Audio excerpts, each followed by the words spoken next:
이 마태복음 18장에서 하나님께서 교차적으로 은혜와 진리에 대해서 말씀하고 계시죠. 은혜와 진리는 불가분입니다. 은혜 없는 진리는 진리가 아니죠. 진리 없는 은혜는 은혜가 아닙니다. 예수님은 은혜와 진리로 충만하신 분이시고요.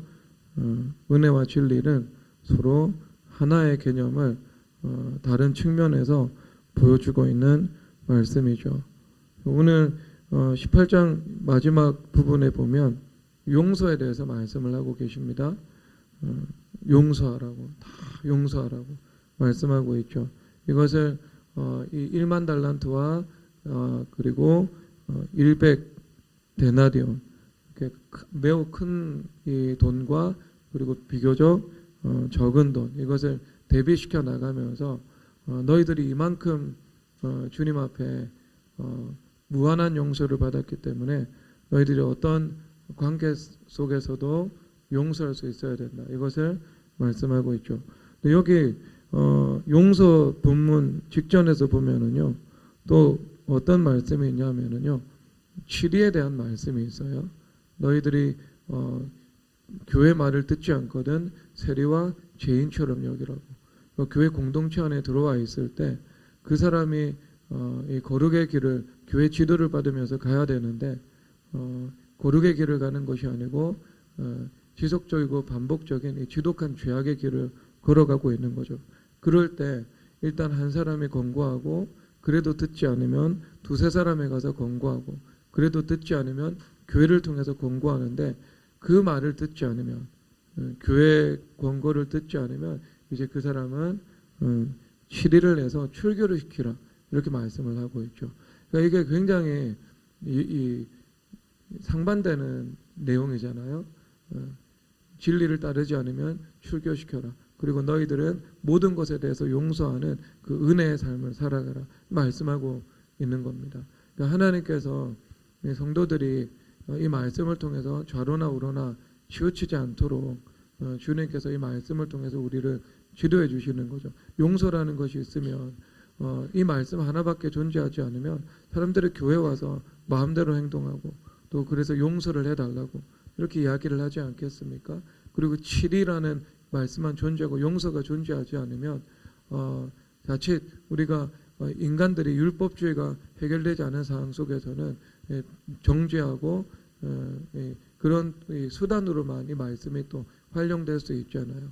그래서 너희들이 치리를 할 때 정말 이 권위를 가지고 치리를 하지만 또 회개하는 자들에 대해서 너희들이 이 문을 열고 용서를 해야 된다. 이것을 말씀해 주고 있는 거죠. 그리고 뿐만 아니라 우리가 이 개인의 관계 가운데 법적으로 권위를 세울 부분은 권위를 분명히 세우는 것이고, 그리고 영적으로 그 사람에 대해서 내가 미움이나 분노를 가지지 않고 긍휼히 여길 수 있는 마음을 가져야 된다. 이것을 말씀해 주고 있는 거죠.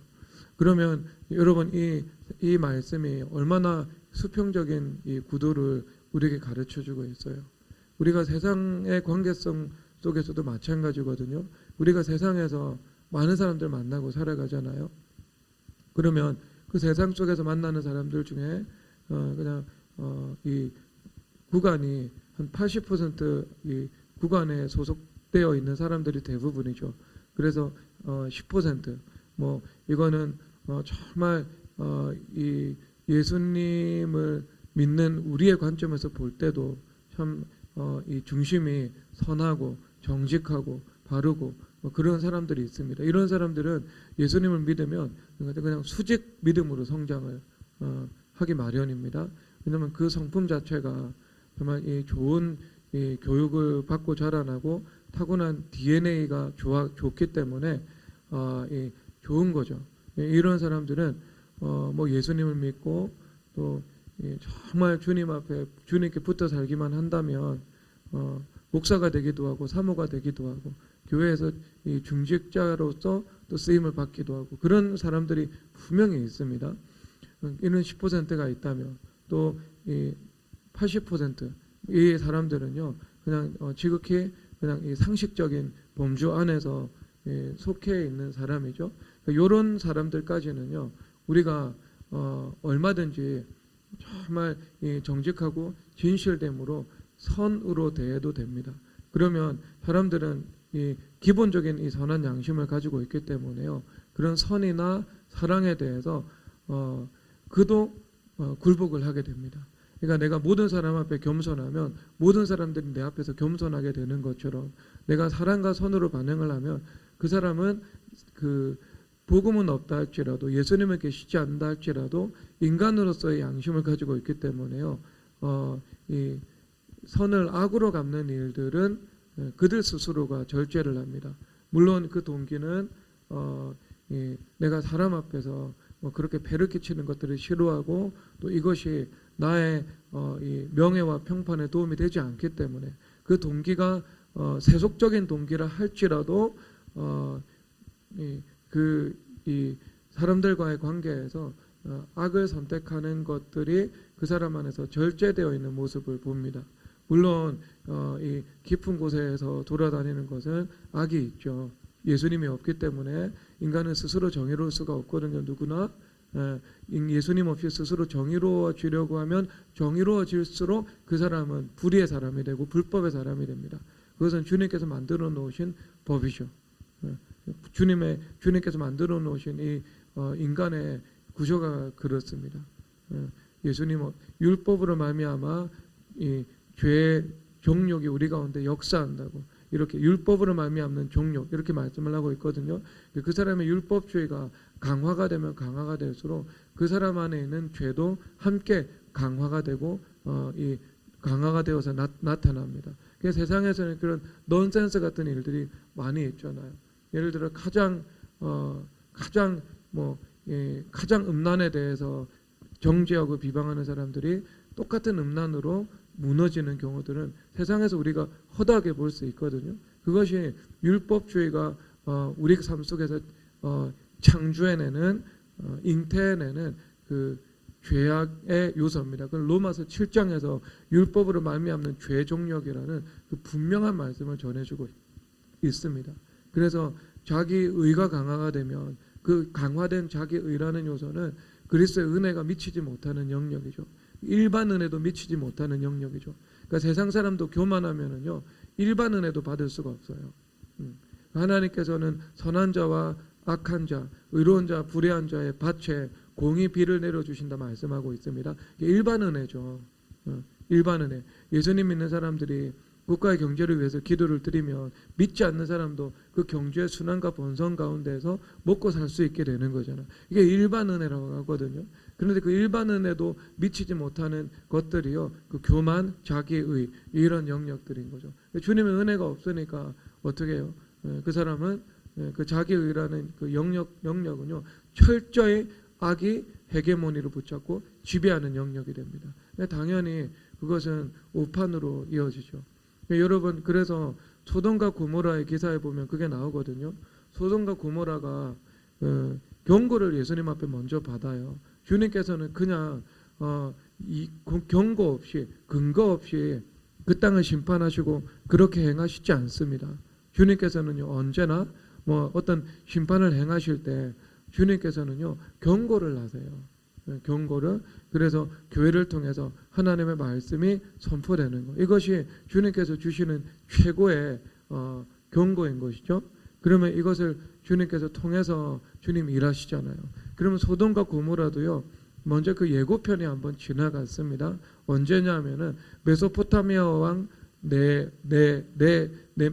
메소포타미아의 이 도시국가의 군주 4명하고 그 다음에 이 팔레스타인의 이 성의 군주 5명하고 서로 전쟁을 하게 되거든요.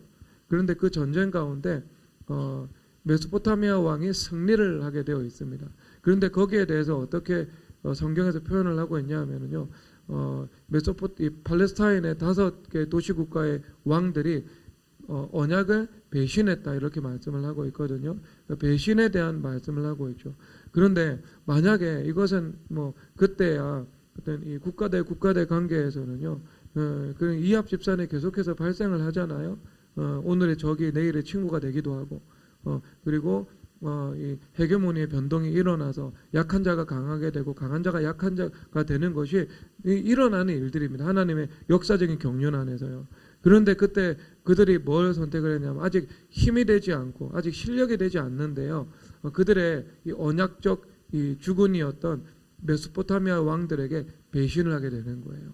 그러면 이게 배신을 하게 되고 그 결과로 전쟁이 일어나죠. 그리고 그 결과로 소돔과 고모라에 있는 모든 백성과 모든 재물들을 다 약탈당하게 되는 일들이 이루어집니다.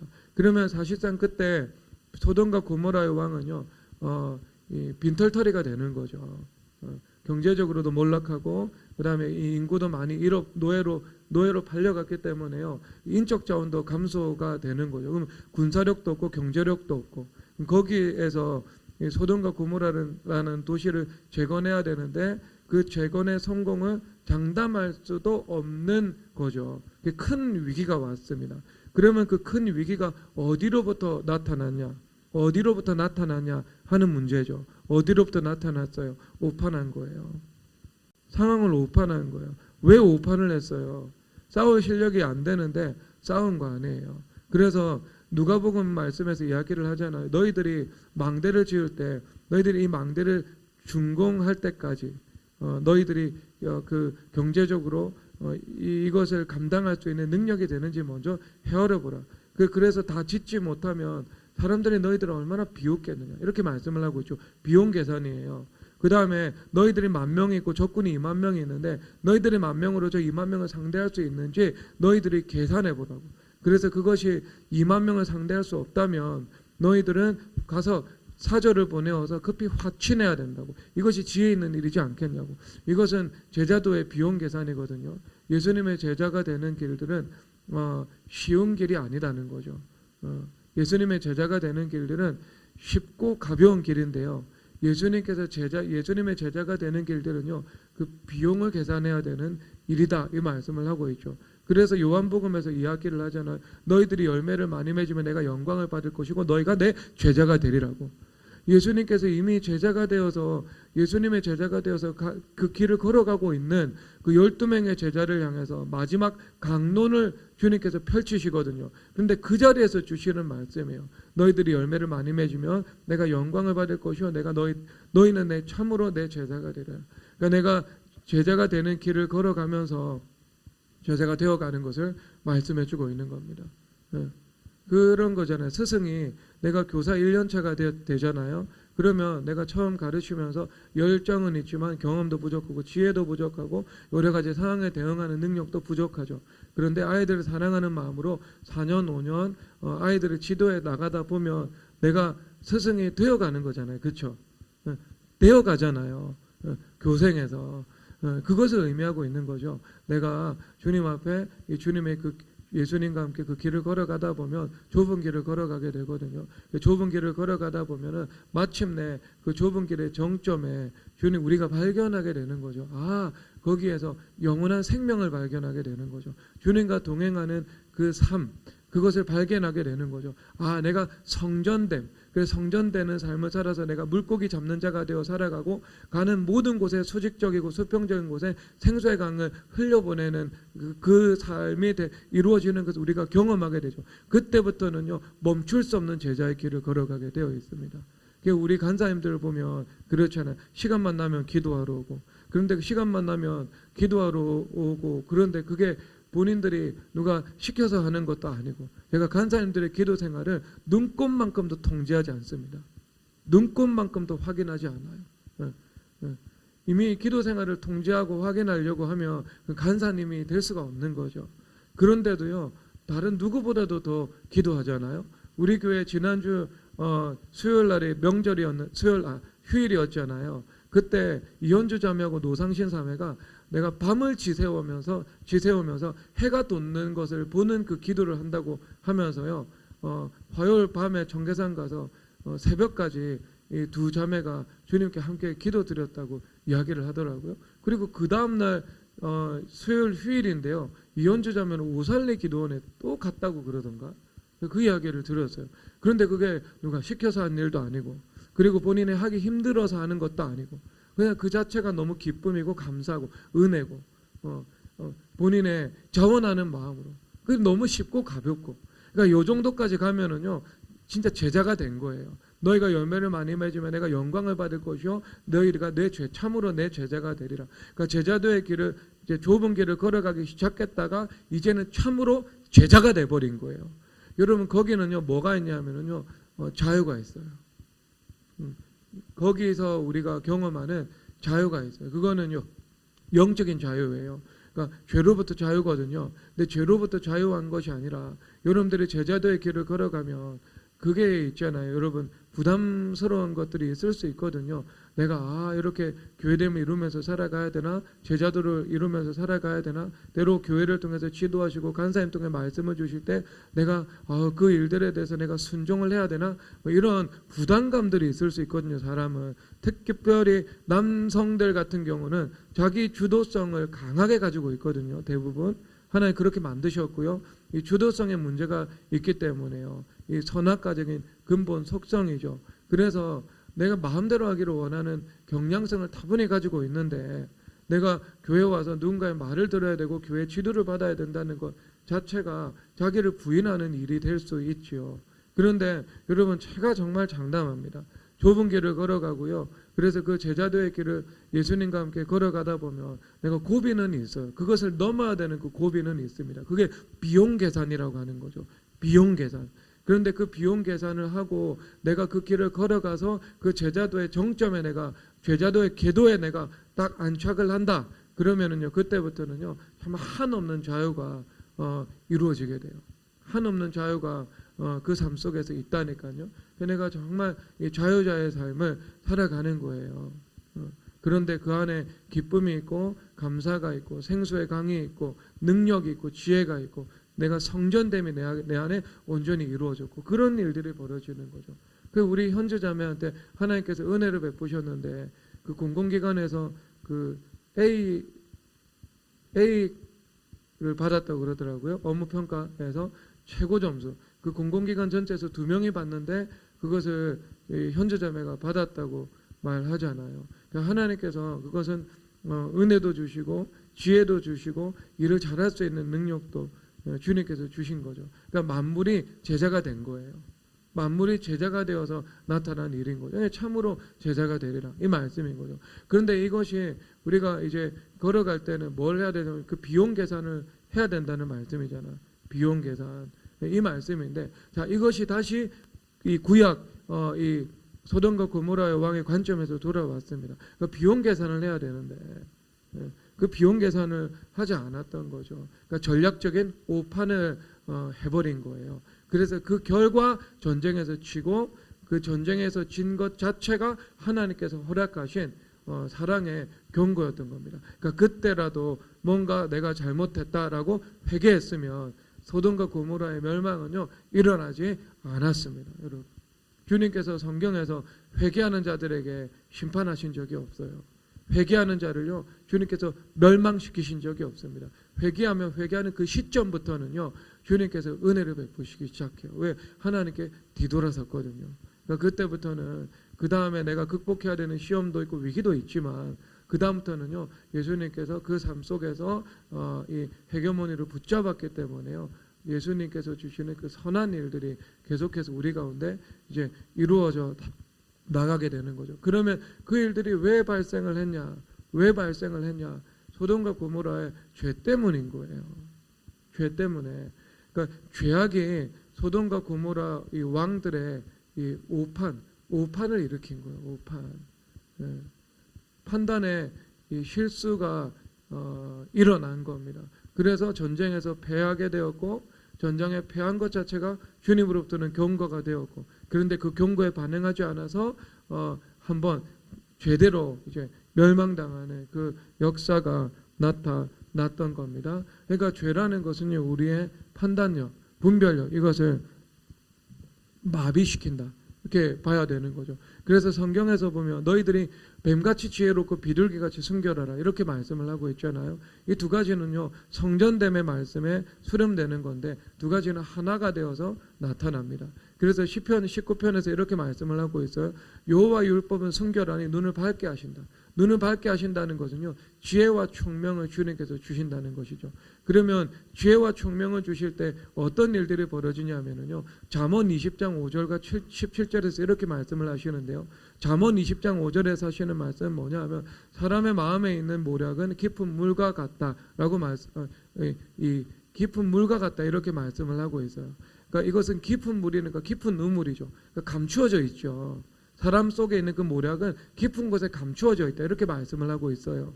그런데 뭐라고 주님께서 말씀을 하시냐면은, 명철한 사람은 그것을 길어낸다 이렇게 말씀을 하고 있죠. 명철한 사람은 그것을 길어낸다 이렇게 말씀을 하고 있습니다. 이 길어낸다는 것은요, 다른 것이 아니에요. 다른 것이 아니에요. 여러분들이 율법적으로 이제 그 길어낸다는 것은요, 제가 그냥 비유적으로 그냥 목회적으로 설명을 하면은요, 그것은 대부분 영적 분위기로 오는 겁니다.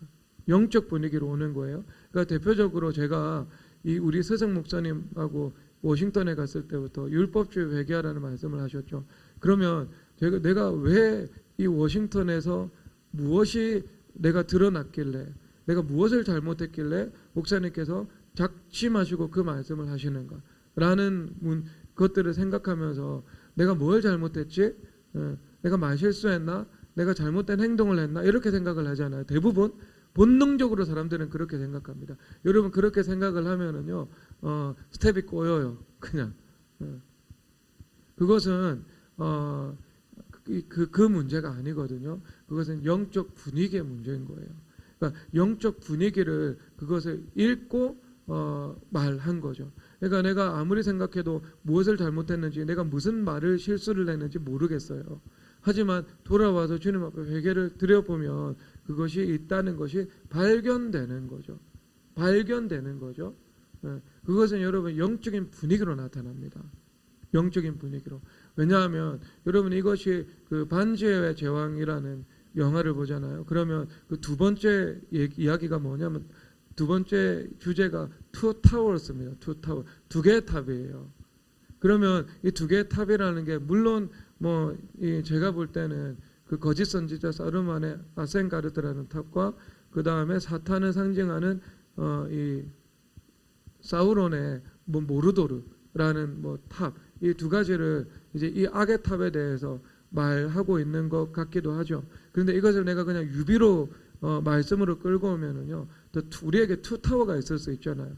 그래서 그 원 타워는요, 이 예루살렘이죠. 우리 안에 예수 그리스도께서 주요 그리스도요 살아계신 하나님의 아들이 되신 거예요. 우리 안에서.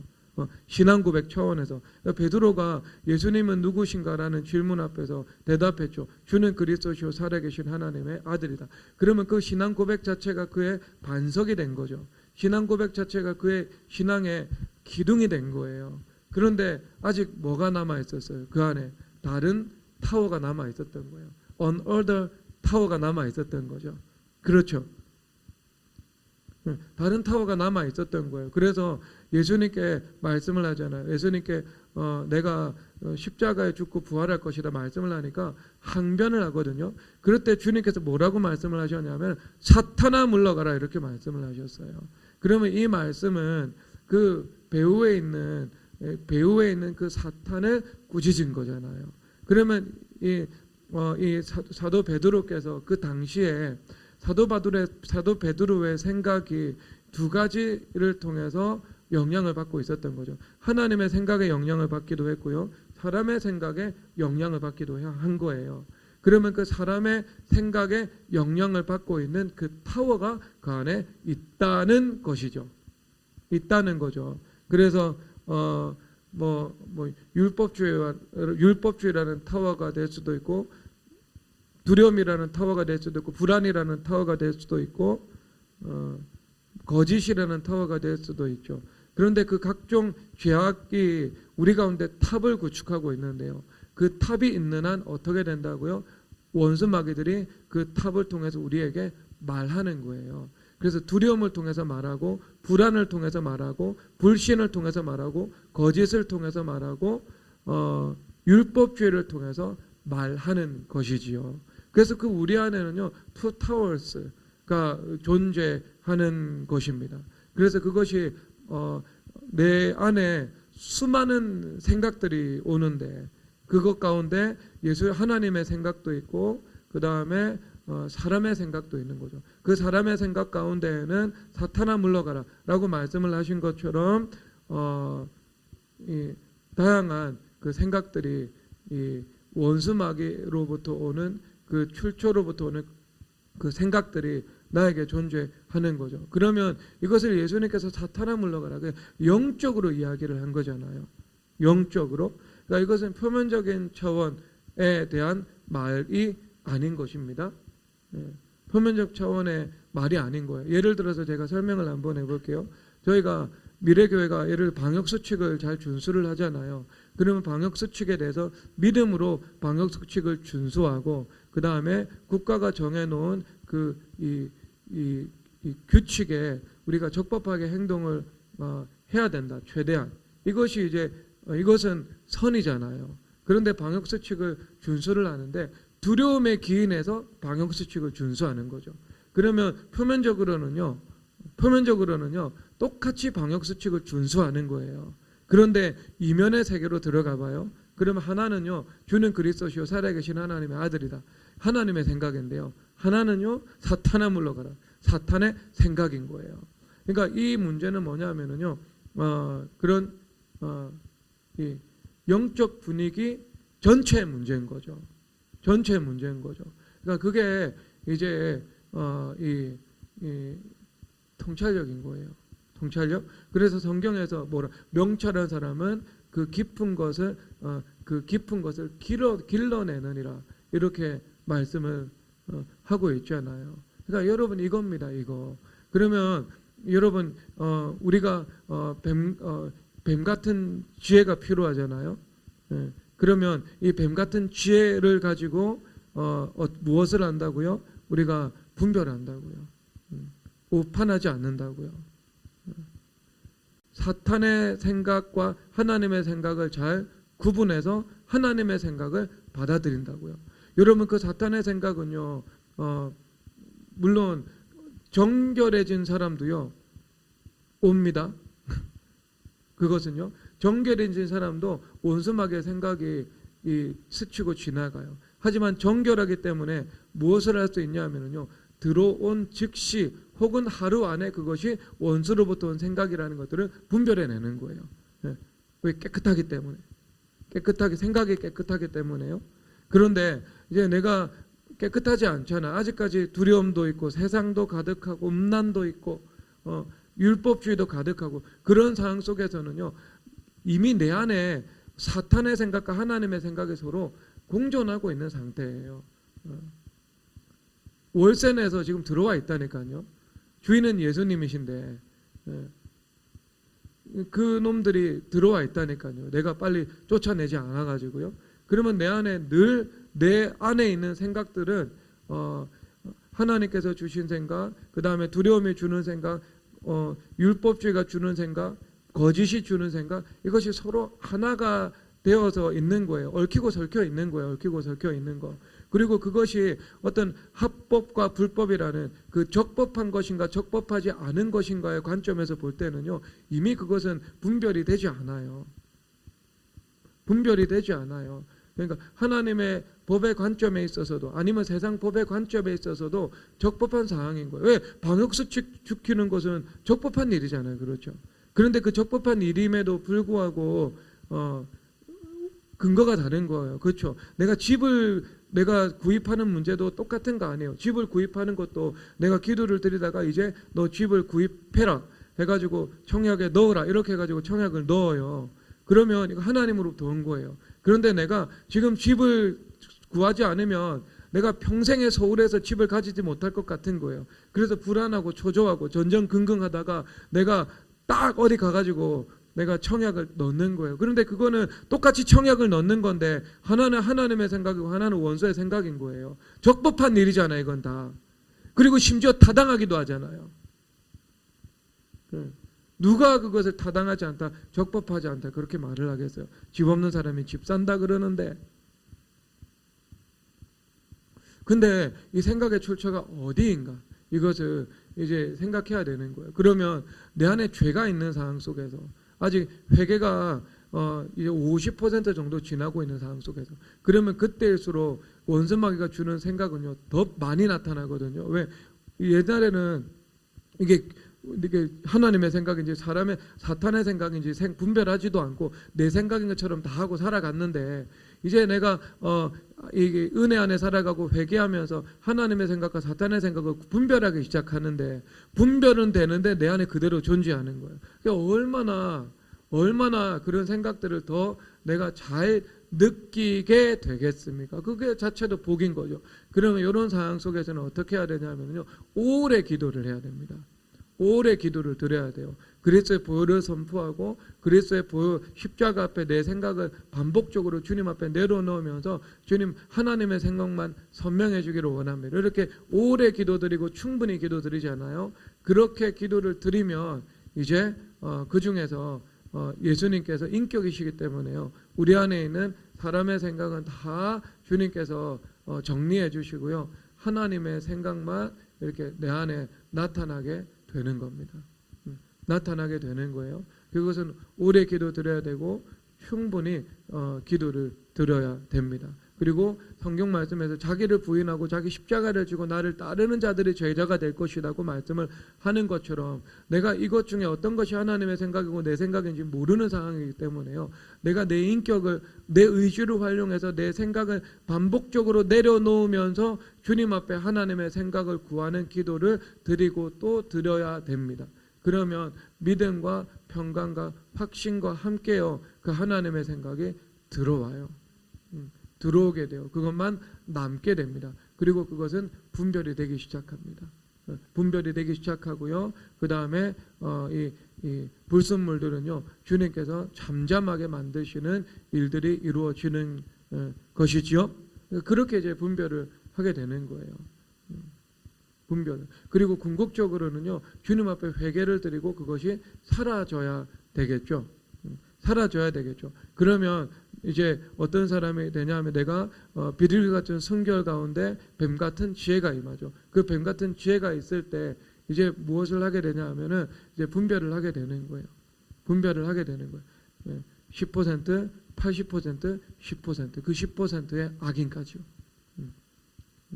왜? 우리가 명철한 자는 그 깊은 것을 길러낸다고 주님께서 말씀해 주고 있잖아요. 그러니까 우리 가운데 주님께서 영적인 통찰력을 주시면 각 사람 안에 있는 것들을 분별할 수 있는 은혜를 주님께서 우리 가운데 허락해 주시는 것입니다. 허락해 주시는 겁니다. 물론 여러분 허락해 주시는 거예요. 그 세상 속에서는요 이 10%의 악인이 존재하거든요. 10%의 악인이 존재를 해요. 그러면 이 10%의 악인이요, 내가 직장 생활을 하면서 사회 생활을 하면서 만나는 경우들이 있거든요. 그리고 심지어는 내가 줄로재어진 구역 가운데 그런 10%의 악인이 들어와 있는 경우들도 있습니다. 심지어는요 예수님의 제자들 가운데도요 그 악인이 있었고요. 그리고 심지어는 이 다윗이 이끌어 나가는 그 국정 운영 공동체 가운데도 들어와 있습니다. 그래서 뭐 요나답이라는 인물에 대해서 심히 강조한 자다. 그리고 아이도벨은 거역의 씨를 가지고 있었잖아요. 근데 다 이 사람들이 다윗의 신하였어요. 사용하고 사용하지 않고는 얼마든지 다윗이 원하는 대로 인사 조치를 할 수 있는 그 법적인 이 권위가 있었음에도 불구하고 그 안에 들어와 있었던 거죠. 근데 우리가 이제 물론 그것을 100% 우리가 다 알 수 있다. 그것은요 가능한 일이 아닙니다. 왜냐하면요 예수님께서요 필요한 것을 필요할 때 가르쳐 주시거든요. 필요한 것을 필요할 때 가르쳐 주십니다. 그렇죠. 예수님께서 모든 것을 다 가르쳐 주시지 않으세요. 필요한 것을 필요할 때 주님께서 가르쳐 주시기 때문에요. 아무리 하나님께서 주시는 지혜와 총명이 있다 하더라도요. 그 사람 안에 있는 모든 것을 다 분별할 수 있는 것은 아닙니다. 그것은 정말 신중함이 필요하고요. 시간이 필요하고요.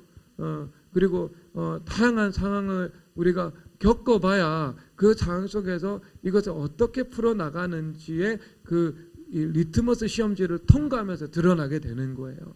아무리 명철하다 하더라도요, 그 사람은 1년 안에 모든 것을 다 한다. 이것은 불가능한 일입니다. 불가능한 일이에요.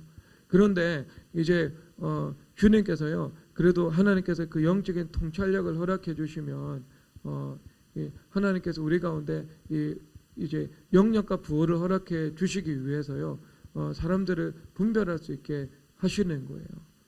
하시는 거예요. 그래서 이 사람은 10%, 80%, 그 10%, 세상 사람 가운데서 그 악인 10% 이것을 우리가 분별하고 지혜로 대처할 수 있는 그 은혜를 주님께서 허락해 주시는 거죠. 애초에 그것을 우리 영역에 들어오지 않으면 제일 좋고요. 그리고 사회적인 관계 속에서는요, 깊이 그 사람하고 커넥트 되지 않는 것이 더 좋습니다.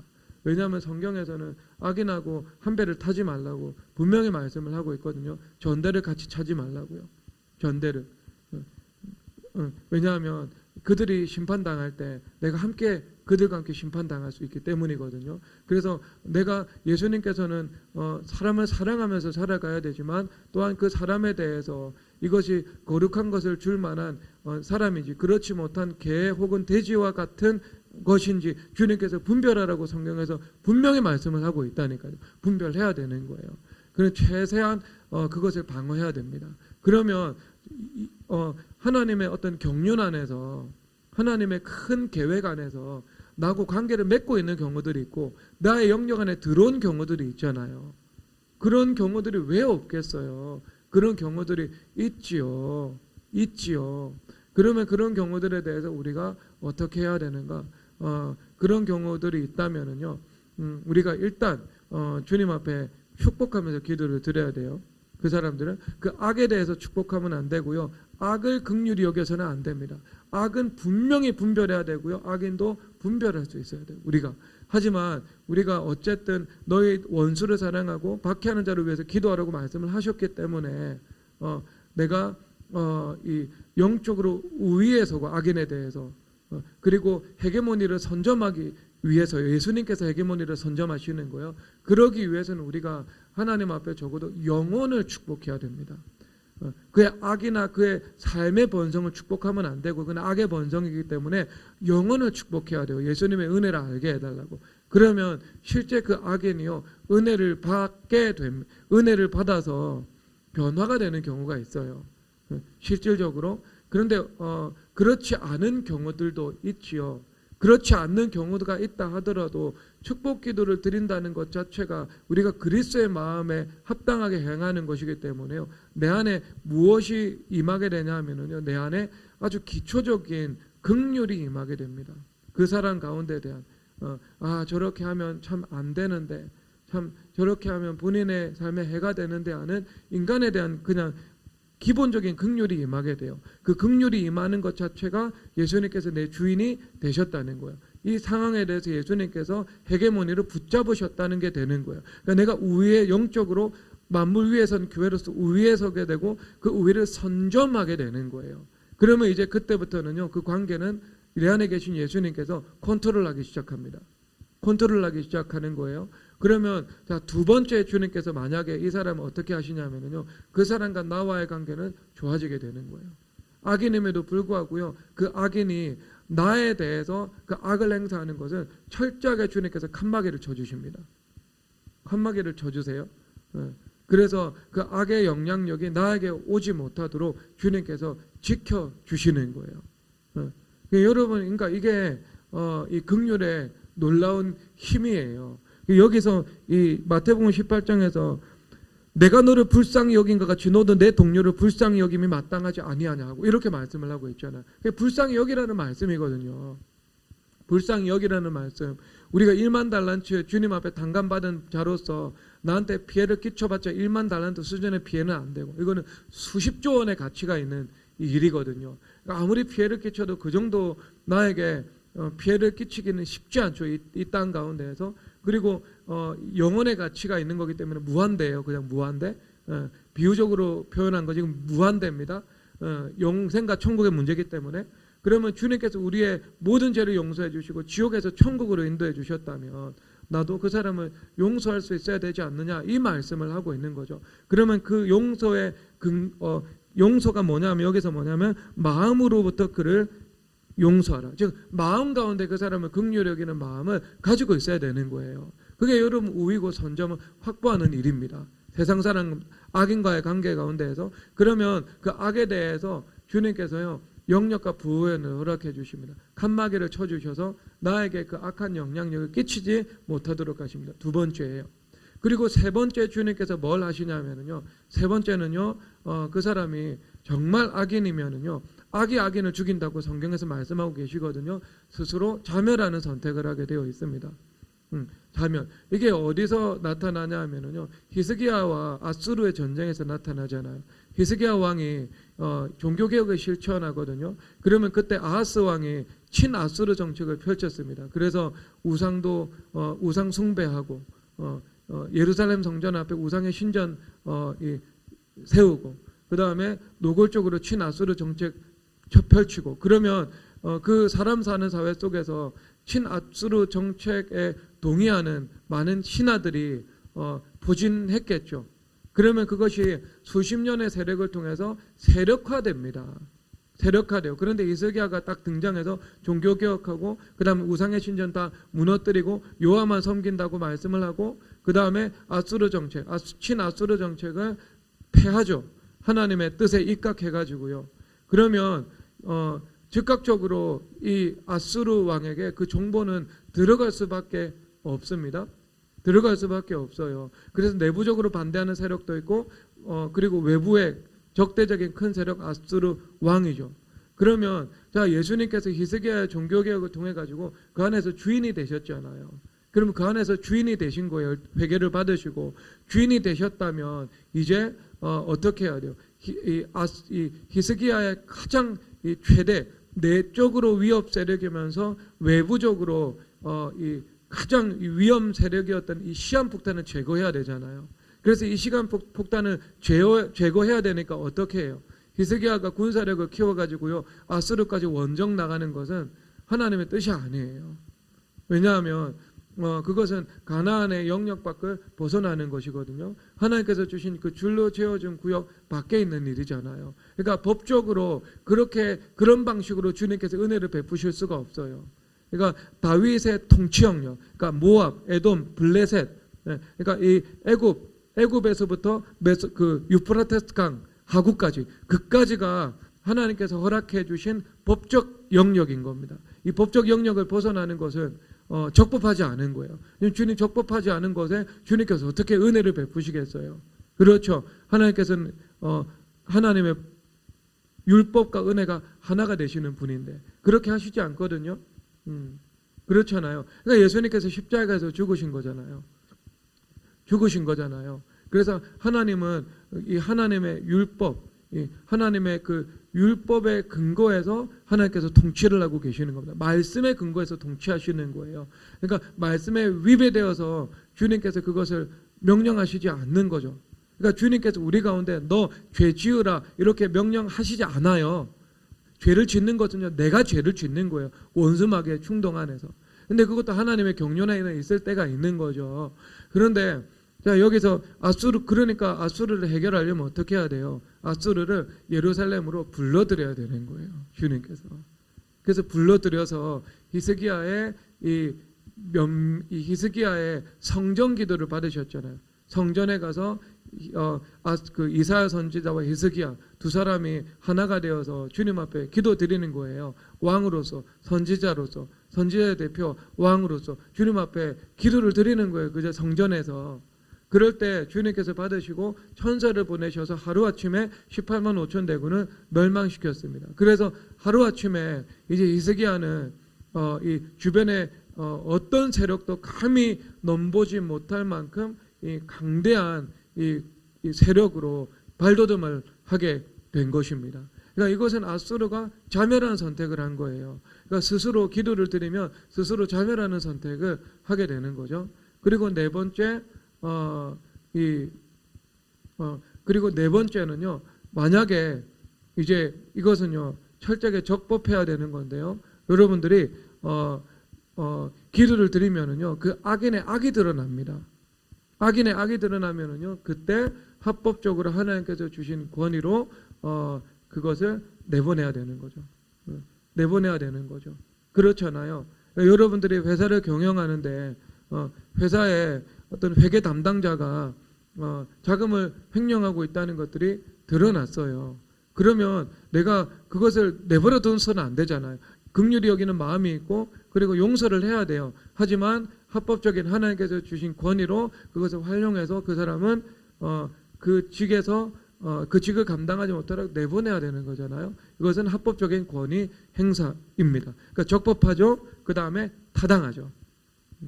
타당하죠. 그러니까 이 네 가지거든요. 네 가지. 그러니까 여러분들이 이 악하고 관계를 맺지 않기를 주님의 이름으로 축복합니다. 일단 영적인 통찰력을 주님께서 주셔야 되고요. 그 통찰력에 입각해서 내가 관계를 선별할 수 있는 은혜가 너무나도 필요합니다. 세상의 수평적인 관계 속에서도 마찬가지고 수직적인 관계성 속에서도 마찬가지입니다. 그러나 여러분 이것을 내 마음대로 그것을 내가 다 통제하고 제어할 수 있는 것은 아니에요. 내가 반을 맡았는데 그 반 가운데 악한 학부모가 들어와서 이건 내가 어떻게 할 수 있는 것들은 아니잖아요. 내가 어떤 영적인 통찰력으로 사람들을 보고 있지만 하나님의 경륜 안에서 아직 때가 아니기 때문에 주님께서 드러내지 않았어요. 나중에 드러났어. 그것도 어쩔 수 없는 거잖아요. 이것은 불가항력적인 일이잖아요. 내 힘이나 아니면 내가 어떤 하나님의 경륜 안에서 아직 허락되지 않았던 일이거든요. 그러면 이런 일들에 대해서는 이제 이미 내가 관계가 형성되어 있을 수 있지요. 그럴 때 내가 축복하면서 기도를 드리게 되잖아요. 그러면 주님께서 이 네 가지 방면으로 분명히 일하십니다. 나머지 두 개는 나도 복되고 그 사람에게도 복되는 그 화목의 영광이 임하는 일이라면 나머지 두 개는 하나님의 경륜 안에서 또 악에 대해서 주님께서 일하시는 일들인 것이죠. 그렇게 해 나가야 되는 거예요. 그러면 그렇게 딱 다시 원점으로 돌아와 가지고요. 그렇게 할 수 있는 사람이 되기 위해서 내가 필요한 것이 무엇이라고요? 뱀 같은 지혜와 비둘기 같은 순결인 거예요. 뱀 같은 지혜와 비둘기 같은 순결인 거예요. 그러면 그 비둘기 같은 순결 가운데 뱀 같은 지혜가 부어지죠. 왜 어디 말씀에서 시편 19편에서 여호와의 율법은 순결하니 눈을 밝게 하시도다 이렇게 말씀을 하고 있잖아요. 그러니까 순결한 율법이 우리의 눈을 밝혀주는 거예요. 우리의 눈을 밝혀주는 거예요. 여호와의 율법은 순결하죠. 여호와의 율법은 순결하고 흠이 없기 때문에요. 우리 가운데 하나님의 법이라는 더 타워가 세워져야 되잖아요. 로고스, 예수님, 육신이 되어서 이 땅 가운데 오신 로고스, 그 로고스가 새 언약을 통해서 우리 안에 들어왔잖아요. 그렇죠.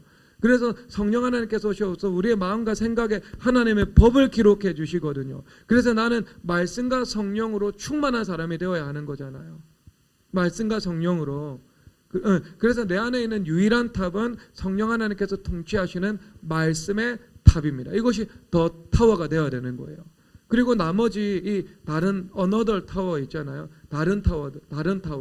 이 다른 타워는 다 척결되어야 하는 것이죠. 그러면 이것이 무엇인가요? 내 안에 비둘기 같은 순결함이 이루어진 것이죠. 여호와 율법은 순결하니가 이루어진 것입니다. 그리고 그것 가운데 뱀 같은 지혜가 임하는 것이고요. 이 뱀 같은 지혜가 임한다는 것은 여호와 율법은 순결하니 우리의 눈을 밝게 하시도다의 말씀이 이루어지는 것입니다. 우리가 눈이 주님의 은혜로 이렇게 눈이 열리게 되는 거예요. 영안이 열리게 되는 거예요. 영안이 열리게 되는 거예요. 그러면 그 영안이 열렸을 때 하나님께서 어떻게 해주시겠어요? 영안이 열렸을 때 그 성경에서 이 하갈 기사가 나오잖아. 하갈은 이스마엘, 육체의 자손 이스마엘의 어머니죠. 성경 갈라디아서의 관점에서는요 여종으로 나오죠. 그래서 여종의 아들 이스마엘. 이것은 너희들이 지금 율법의 정죄와 저주에 매어서 종노릇하는 삶이다라는 것들을 말씀해주고 있습니다. 이것은 단적으로 율법주의자로 살아간다는 것을 의미하고 있어요.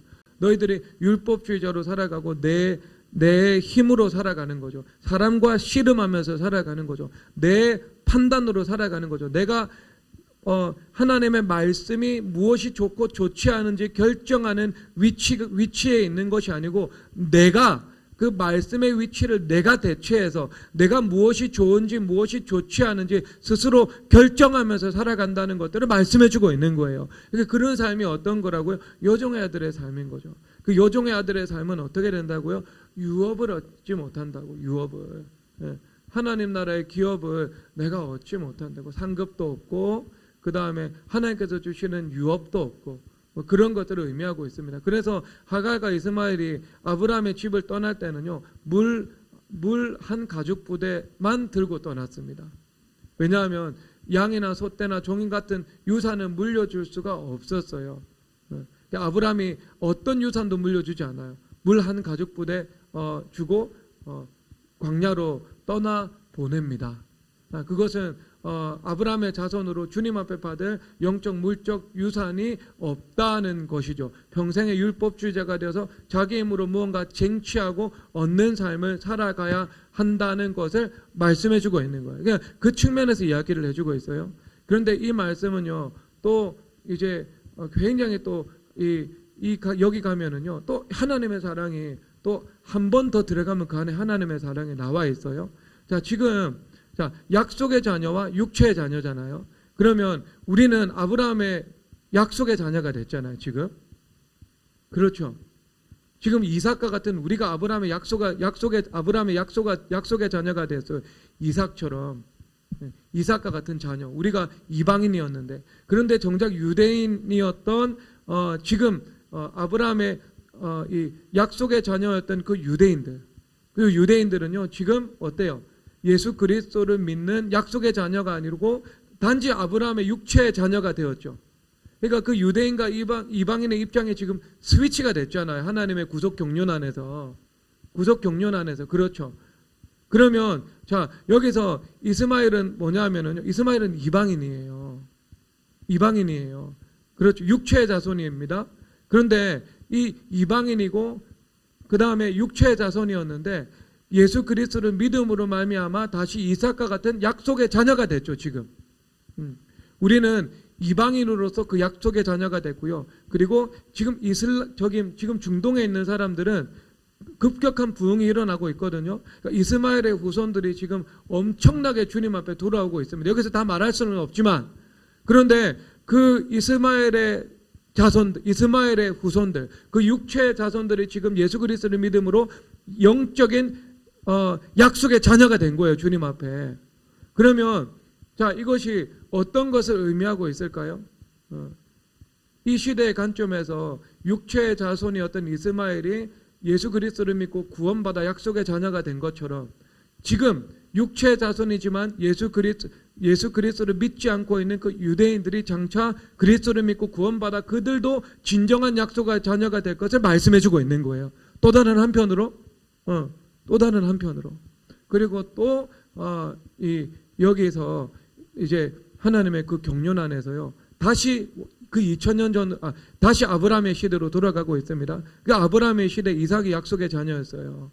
이삭이 약속의 자녀였고 이스마엘은 육체의 자녀였습니다. 그런데 그 육체의 자녀에 대해서 주님께서 말씀을 하시기를 너도 큰 민족을 이룰 것이다, 이렇게 말씀을 하고 있어요. 장차 큰 민족을 이룰 것이다 말씀을 하고 있습니다. 그렇죠. 그러면 장차 큰 민족을 이룰 것이다라고 말씀을 하고 있을 때, 지금 이 시점에서는 주님의 구속 경륜 안에서 영적인 유산을 주님 앞에 물려받을 수 없는 아브라함의 하나님, 야곱의 하나님, 이삭의 하나님의 그 유산을 누릴 수 없는 입장에 지금 이스마엘이 존재하고 있어요. 하지만 하나님께서는 바라보실 때 장차 예수님께서 오시고 예수님께서 오신 그 2000년 이후를 바라보시고 지금 이 시점까지도 주님께서 바라보고 계실 때 그 이스마엘의 자손들 가운데 허다한 하나님의 백성들이 나타날 것까지도 보고 계셨던 거죠. 그렇죠? 그래서 너로 큰 민족을 이룰 것이다 하면서 주님께서 뭐라고 말씀을 하시냐면은 내가 그에게도 복을 줄 것이다, 이렇게 말씀을 하고 있는 거예요. 그에게도 복을 줄 것이다. 지금 영적인 복과 물적인 복은 이삭이 다 받았어요. 그리고 영적인 복은 받지 못했어요. 그렇죠. 그리고 영적인 복은 받지 못했지만 주님께서 복을 받을 것이라고 말씀을 하셨는데 그 복을 받을 것이다의 말씀 가운데 4,000년이 지난 어느 시점에 가면 그들의 후손 가운데에서도 구원받는 자들이 허다하게 세워질 것이다. 그래서 그들의 후손들도 영적인 복을 받아 누리게 될 것이다 라고 말씀을 하고 있는 겁니다. 그런 거예요, 여러분. 이방인이 구원받는 거죠. 그러니까 이게 하나님의 말씀 가운데 수많은 이 함의가 들어가 있어요. 그러면서 그때 하갈에게 결정적으로 주신 말씀이 뭐냐면요, 하나님께서 하갈의 눈을 밝히심에 라고 말씀을 하시면서 샘물을 그래서 하갈이 샘물을 옆에 있는 샘물을 발견했다 이렇게 말씀을 하고 있는 거예요. 그러니까 하갈의 눈을 주님께서 밝히신 거예요. 그래서 하갈의 눈이 밝아져 가지고요 샘물을 발견한 겁니다. 그래서 그 샘물을 통해서 그와 그의 자녀가 다시 소생케 됐고 힘과 위로를 얻어서 이 민족을 일으키게 되었다라는 것들을 이제 그 말씀해 주고 있는 겁니다. 그 시작이었던 것이죠. 그런데 여기서도 등장하는 것이 무엇인가? 주님께서 눈을 밝히시는 거예요. 눈을 밝히셔서 옆에 있었던 그 샘물을 내가 발견하게 되는 것이지요. 여러분, 그 샘물은 이 멀리 있는 것이 아니죠, 여러분. 샘물은 우리 가까이에 있습니다. 내 옆에 샘물이 있어요. 주님께서 우리의 눈을 밝히시면 하나님께서 우리 가운데 샘물을 보게 하시는 거예요. 샘물. 얼마나 이것은 이 샘물은 이 고대 이 언어로는 축복의 상징이잖아요. 복을 발견하게 되는 거예요. 복을 발견하게 되는 거. 샘물이 터지는 것입니다. 그것은 내가 물고기를 잡기 위해서 낚싯줄을 던졌는데 물고기를 잡는 것을 의미하는 것이고 그 물고기 가운데 한 세계를 발견하는 것을 의미하는 것이지요. 눈이 열린 거예요. 눈이 열리는 거. 눈이 열리게 되는 거. 그래서 물고기를 잡게 되는 것이고 한 세계를 발견하게 되는 것이고 샘물을 발견하게 되는 것이고 그것으로 우리가 다시 소생케 되는 것이고 그것으로 복을 받게 되는 것을 말씀해 주고 있는 것입니다. 그런데 그걸 누가 하셨냐면요, 하나님께서 눈을 밝히신 거예요.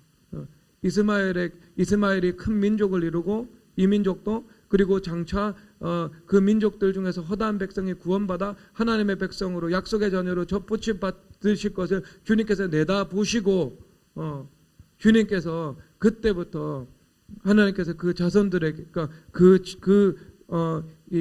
그에게 복을 주신 거죠. 복을 주시기 위해서 눈을 밝히신 겁니다. 여러분 이 눈 밝아지는 이 은혜인 것이죠. 그래서 우리가 비둘기 같은 그 순결, 그 다음에 그것 가운데 하나님께서 주시는 이 뱀 같은 지혜, 이것이 임하게 되는 겁니다. 그 뱀 같은 지혜가 임하게 될 때 우리는 하나님께서 눈을 밝히시는 그 은혜가 우리 가운데 허락되는 것입니다. 그게 어떤 사람이 되는 것이냐? 내가 물고기 잡는 사람이 되는 것이죠. 물고기는 내가 사물에 대응하는 지혜죠. 내가 삶 속에서 수많은 사람들을 만나게 되고 수많은 사람들과 만나 대화를 해야 되고 수많은 결정을 내려야 되고 수많은 것에 대해서 분별을 해야 되고 그런 상황 가운데 모두가 놓여 있잖아요. 그것은 물고기 자체입니다. 한 세겔의 일인 것이죠. 그런데 물고기를 주는 것보다 더 주님께서 원하시는 것은 우리가 물고기 잡는 사람이 되는 거잖아요. 물고기 잡는 사람으로 내 존재가 전환되고 내가 사물에 접근하고 사물을 풀어나가는 그 방식 자체가 예수님 중심으로 혁신되는 것입니다. 그런데 이것이 내가 뭐가 된다는 것이에요? 성전이 되는 것이고요. 그리고 그 성전이 된다는 것은 곧 내가 비둘기 같은 순결함이 임하고 비둘기 같은 그 순결함 가운데 주님께서 주시는 뱀과 같은 지혜가 임하여서 그 영 안으로 살아가게 되는 거죠. 영적인 통찰력으로 그 영광과 흑암을 분별하면서 내가 그 영광의 노선으로 살아갈 수 있는 것을 말씀해 주는 것입니다. 그 은혜가 여러분 가운데 임하셔야 되지 않겠어요? 여러분 이거 전체를 의미하고 있어요. 여기 이 말씀에서 보면 8절 한번 보세요. 만일 읽겠습니다. 시작. 만일 내 발이나 내 손이나 내 발이 너를 범죄하게 하거든 찍어내버리라. 장애인이나 다리 저는 자로 영생에 들어가는 것이 두 손과 두 발을 가지고 영원한 불에 던져지는 것보다 나으니라. 19절 시작. 만일 내 눈이 너를 범죄하게 하거든 빼어내버리라. 한 눈으로 영생에 들어가는 것이 두 눈을 가지고 지옥불에 던져지는 것보다 나으니라. 아멘. 제가 어제 가정예배 드리면서 이 본문을 읽었죠. 이 본문 이 18절 8절 9절 아이들이 이러는 거예요. 이 말씀 여러분 눈으로 범죄하면 여러분 눈 뽑아버리셔야 됩니다. 이 말씀을 주신 예수님의 본의는 나의 인격과 죄의 인격을 서로 분리하라는 거죠. 내 인격에서 죄를 축출해내라는 말씀입니다. 그러니까 이것은 투 타워스에서 더 타워, 하나님의 법이라는 타워, 순결한 율법이라는 타워, 이것을 제외하고 모든 다른 타워, 두려움이라는 타워, 불안이라는 타워, 음란이라는 타워, 율법주의라는 타워, 거짓이라는 타워, 이 모든 타워를 내가 그리스도 보혈의 능력으로 다 척결해 내어라, 이것을 말씀해 주고 있는 것입니다. 내 안에 있는 적폐를 청산해야 돼요. 남의 적폐를 청산하는 게 아니고요. 진정한 개혁은 내 안의 적폐가 청산되는 거예요. 그게 성경적인 개혁입니다. 내 안에서. 자, 그렇게 되면은요, 내가 어떤 사람이 되겠어요? 4절 읽겠습니다. 시작. 그러므로 누구든지 이 어린아이와 같이 자기를 낮추는 사람이 천국에서 큰 자니라. 아멘. 3절도 읽겠습니다. 시작. 이르시되 진실로 너에게 이르노니 너희가 돌이켜 어린아이를 그와 같이 되지 아니하면 결단코 천국에 들어가지 못하리라. 아멘. 너희들이 돌이켜서 회개하지 않으면 너희들이 어린아이와 같이 될 수가 없습니다. 누구도 스스로 어린아이와 같이 될 수 없어요. 회개해야 어린아이가 되죠. 그럼 내가 어린아이와 같이 되면 어떤 사람이 되겠어요? 어린아이의 속성이 순전하잖아요, 여러분. 순전하잖아요. 그러니까 내가 비둘기같이 순결하라는 말씀, 이것은 내가 어린아이처럼 순전해진다는 것을 말씀해주고 있는 것이죠. 그리고 그러므로 누구든지 어린아이와 같이 자기를 낮추는 사람의 천국에서 큰 자니라. 어린아이의 속성은 자기를 낮추는 거잖아요. 겸손이라는 속성을 가지고 있고요. 그 다음에 의존적이라는 속성을 가지고 있습니다. 이 두 가지죠. 겸손하다는 것은 뭐예요? 내가 할 수 있는 것이 아무것도 없다는 거죠. 내가 할 수 있다는 자기 의와 자기 힘의 영역은 주님께서 은혜를 베푸실 수가 없습니다. 주님께서 은혜를 베푸실 수가 없다면 저절로 그것 가운데에는 그 파행이 나타나겠죠. 그 부정적인 결과가 나타나겠죠. 원수마귀들과 그 영역은 연합하게 되겠죠.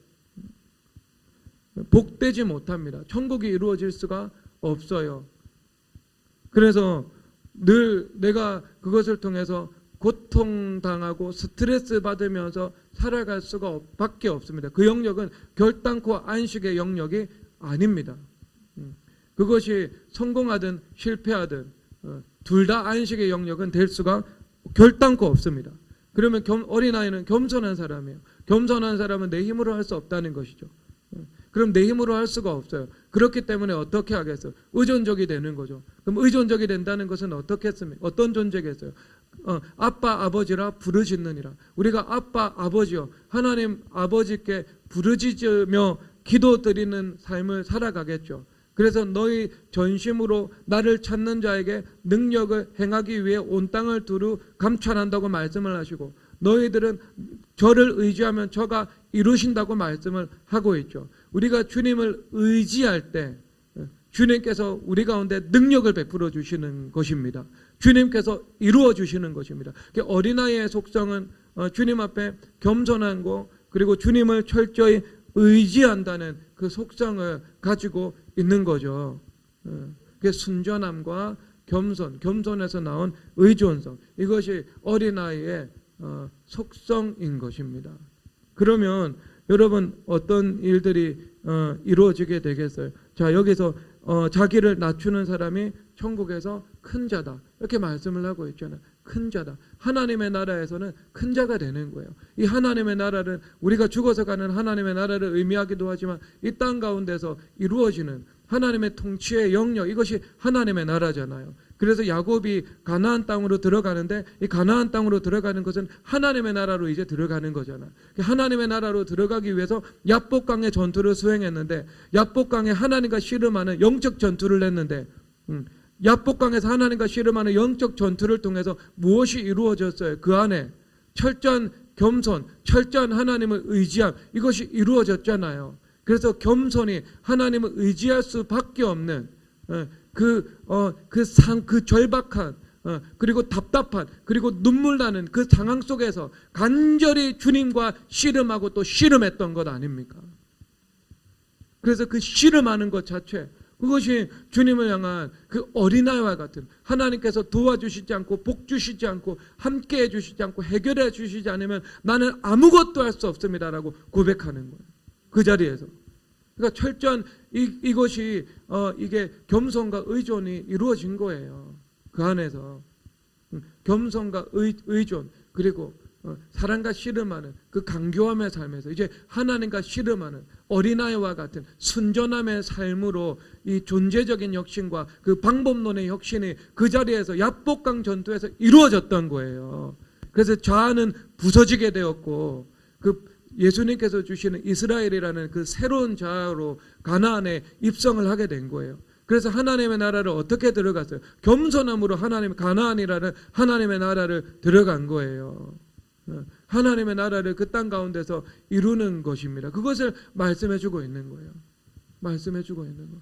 여러분, 이게 우리가 어린아이와 같다. 이것은 법적인 거죠. 그렇죠. 우리가 주님 앞에 겸손과 주님을 철저히 의지한다. 그런데 그것을 구약의 이 언어는요, 법적인 언어를 사용하는 것들보다 그냥 우리가 상황을 통해서 보여주는 거죠. 상황을 통해서 보여주는 거죠. 무엇이 악인가? 악에 대해서 정의를 내리기도 하지만 압살롬이 다윗에 대해서 쿠데타를 일으키죠. 그럼 그것에 대해서 이것이 악이다 이렇게 정의를 하는 거죠. 그럼 무엇이 의인가? 다윗이 이 사울의 옷자락을 베죠. 옷자락을 베고 나서 그 마음이 찔렸다고 이야기를 하고 있습니다. 왜? 기름 부으심 받은 자에 대해서 내가 존중히 여기지 않았기 때문에. 그런데 이것에 대해서 다윗의 길, 의롭다 이렇게 이야기를 하죠. 성경은 언제나 상황을 통해서, 그림을 통해서 구체적인 이 인물의 상황 묘사를 통해서 무엇인지 우리에게 설명하기를 즐겨합니다. 내러티브예요. 그러면 너희들이 하나님 앞에서 순전하고 하나님 앞에 겸손하고 하나님 앞에 의지하는 것이 무엇인가? 야곱이 야복강에서 하나님과 씨름하여서 씨름했던 것처럼 이것이 주님 앞에 이 순전한 것이고 겸손한 것이고 주님을 철저히 의지하는 것이다 이렇게 말씀해주고 있는 거예요. 그렇죠? 야복강의 전투. 그러니까 우리가 이 야복강의 전투를 통해 가지고 야곱의 인생의 패러다임이 바뀌었어요. 그 전에는 어떻게 했어요? 사람과 씨름했죠. 사람의 생각으로 살아가는 사람이었습니다. 그 이후에는요, 이제 하나님과 씨름해요. 하나님과 씨름하니까 누구 생각이 오겠어요? 당연히 기도해보면 아시잖아요. 하나님하고 씨름하면 사람의 생각이 사라지죠. 내 환도뼈가 부러지죠. 자아가 부인되죠. 내가 죽죠. 하나님과 씨름하면 하나님과 교제하는 거기 때문에 하나님께 우리 가운데 하나님의 생각을 부어주시죠. 하나님과 씨름하는 것으로 패러다임의 혁신이 이루어져야 되는 거예요. 혁신이, 그게 무엇이 된다고요? 내가 어린아이와 같은 존재가 되는 것을 말씀해주고 있는 것입니다. 어린아이가 법적으로는요. 그러면 그 다음에 어떤 존재가 되겠어요? 내가 큰 자가 되는 거예요. 하나님 나라에서 큰 자가 되는 겁니다.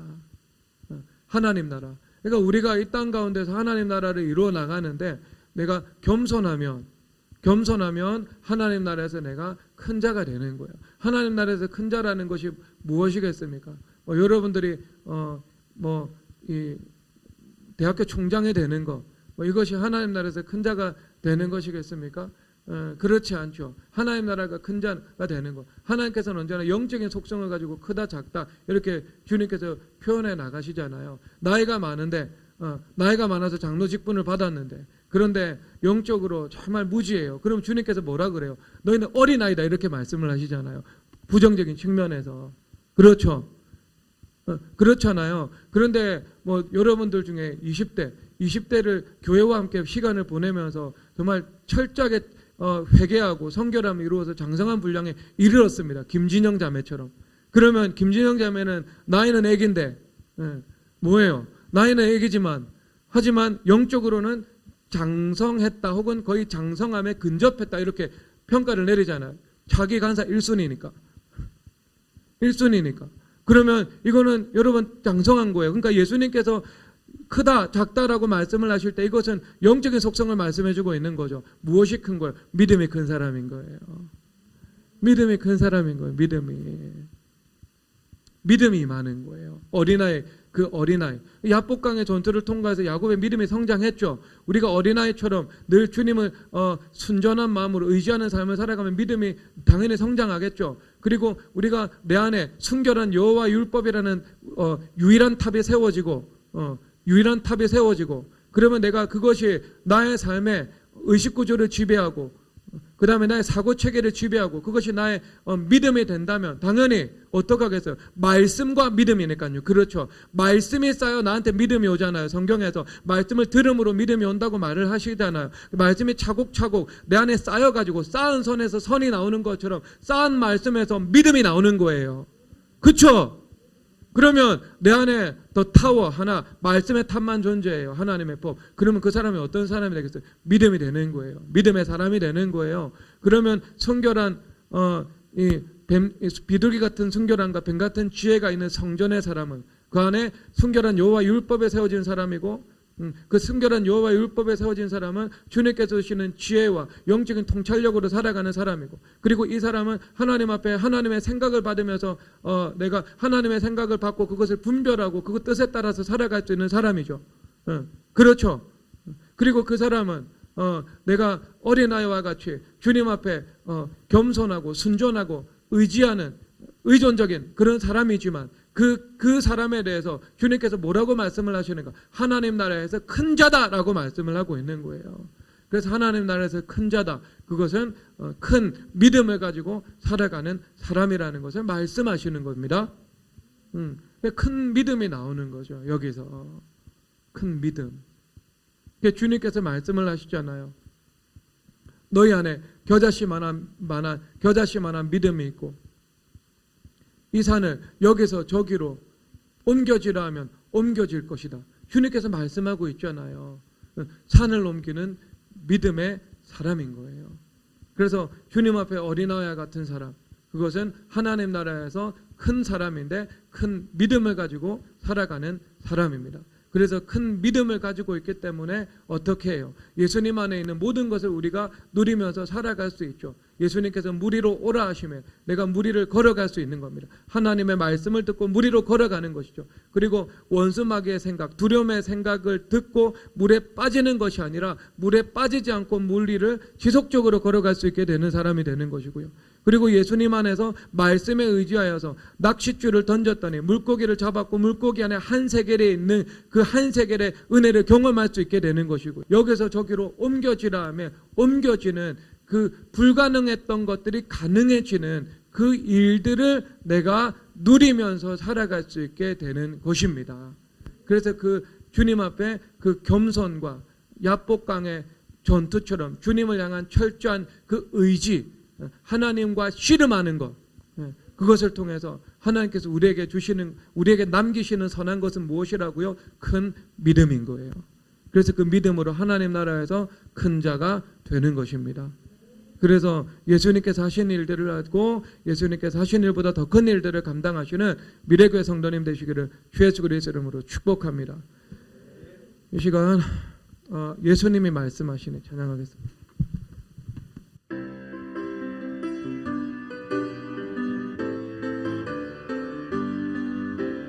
예수님이 말씀하시니 물이 변하여 포도주 되네.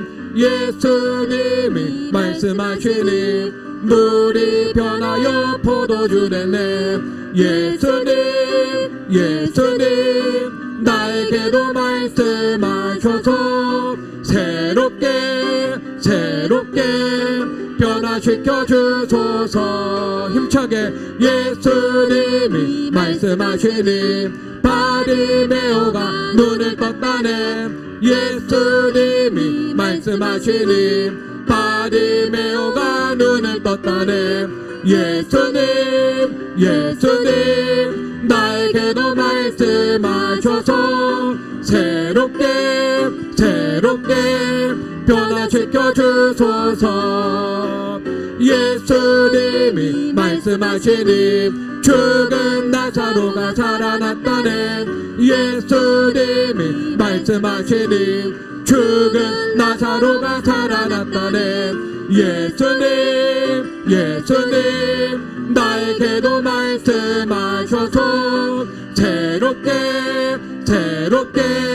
변화시켜 주소서. 예수님이 말씀하시니 거친 파도가 잠잠해졌네. 예수님이 말씀하시니 거친 파도가 잠잠해졌네. 예수님 나에게도 말씀하셔서 새롭게 변화시켜 주소서. 예수님이 말씀하시니 홍해 바다가 갈라졌다네. 예수님이 말씀하시니 홍해 바다가 갈라졌다네. 예수님 나에게도 말씀하셔서 새롭게 변화시켜 주소서. 예수님이 말씀하시니 화가 변하여 복이 됐다네. 예수님이 말씀하시니 화가 변하여 복이 됐다네. 예수님 나에게도 말씀하셔서 새롭게 변화시켜 주소서. 예수님이 말씀하시니 슬픔 변하여 기쁨이 됐네. 예수님이 말씀하시니 슬픔 변하여 기쁨이 되네. 예수님 나에게도 말씀하셔서 새롭게 변화시켜 주소서. 예수님이 말씀하시니 나의 죄악이 용서받았네. 예수님이 말씀하시니 나의 죄악이 용서받았네. 예수님 나에게도 말씀하셔서 새롭게 변화시켜 주소서. 예수님이 말씀하시니 나의 영혼이 자유케 됐네. 예수님이 말씀하시니 나의 영혼이 자유케 됐네. 예수님 나에게도 말씀하셔서 새롭게 변화시켜 주소서. 예수님이 말씀하시니 나의 죄병이 치유받았네. 예수님이 말씀하시니 나의 죄병이 치유받았네. 예수님 나에게도 말씀하셔서 새롭게 변화시켜 주소서. 예수님이 말씀하시니 나의 가정이 회복되었네. 예수님이 말씀하시니 나의 가정이 회복되었네. 예수님 나에게도 말씀하셔서 새롭게 변화시켜 주소서. 예수님이 말씀하시니 나의 기업이 복을 받았네. 예수님이 말씀하시니 나의 기업이 복을 받았네. 예수님 나에게도 말씀하셔서 새롭게 변화시켜 주소서. 예수님이 말씀하시니 나의 인생이 부활했다네. 예수님이 말씀하시니 나의 인생이 부활했다네. 예수님 나에게도 말씀하셔서 새롭게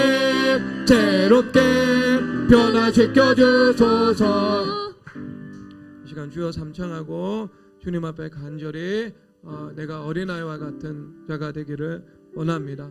하나님의 생각을 받으며 살아가기를 원합니다. 비둘기 같은 순결과 뱀 같은 지혜, 영적인 통찰력, 영안, 주님 눈을 밝혀 주시옵소서.